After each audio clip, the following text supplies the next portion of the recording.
Hello friends, good morning. আরও একটা নতুন সুন্দর ভিডিও নিয়ে তোমাদের সামনে চলে আসলাম, আর সবাইকে জানাই শুভ জন্মাষ্টমী। তো দেখো, সকালবেলায় খুব রোদ উঠেছে আর আমার সব কাজকর্মই হয়ে গেছে। তোমাদের একটু আমার গাছের ফুলগুলো দেখিয়ে নিলাম। তো দেখো, তার আগে তোমাদের একটু দেখাই, বাইরে এখনো জামা কাপড় মেলিনি, তবে মেলবো। আমার গাছগুলোতে খুব সুন্দর ফুল হয়েছে। তো এখানে আমি জামা কাপড়গুলো মেলে দিয়েছি। তারপর চলে আসলাম বিকেলবেলায়, কারণ দুপুরবেলায় আরও অনেক কাজকর্ম ছিল, রান্নাবান্নাও ছিল, আর ব্লগ করতে পারিনি। আর এই দেখো, এখানে আমি চলে এসেছি বিকেলে ফুল তুলতে, কারণ সন্ধেবেলায় জন্মাষ্টমী পুজো করবো। আর তারপর এসে পড়েছে আবার নিজের হাতের বানানো আইসক্রিম খেতে, ফ্রুটি আইসক্রিম। তারপর দেখো, চলে এসেছি গোপুকে স্নান করাতে।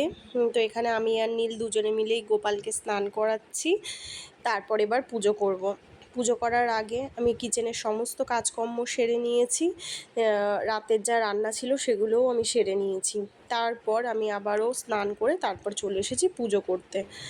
তো দেখো, গোপালকে আমি গা মুছিয়ে দিচ্ছি। তো এরকম মানে এটা হলো ছোট্ট গোপাল আমাদের। তো ও বৃন্দাবন গেছিলো, সেখান থেকে গোপালটাকে নিয়ে এসেছে। তো আমাদের গপুকে একটা জামা ছিল ঘরে আগের বারে, সেটাই পরিয়ে দিয়েছি, এবার আর আনতে পারিনি। আর এত ছোট জায়গা, সে কারণে মানে অনেক বড় ইচ্ছে থাকলেও উপায় ছিল না, সে কারণে ছোটোখাটো করেই পুজো করেছি। গোপালের ফেভারিট লাড্ডু আর এখানে মিল্ক কেক নিয়ে আসা হয়েছিল, সেটাই দিয়েছি।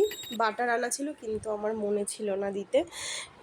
তারপর দেখো, এখানে নীলকে আমি কৃষ্ণের অষ্টশতনাম ধরে বেঁধে শোনাচ্ছি।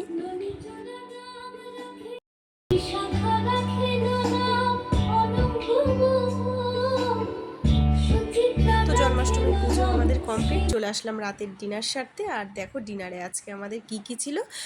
ভিডিওটা ভালো লাগলে প্লিজ লাইক করো, শেয়ার করো, সাবস্ক্রাইব করো। আর এটা হলো আমার গোপাল ভাই। গোপাল ভাইকে জানাই জন্মাষ্টমীর অনেক শুভেচ্ছা।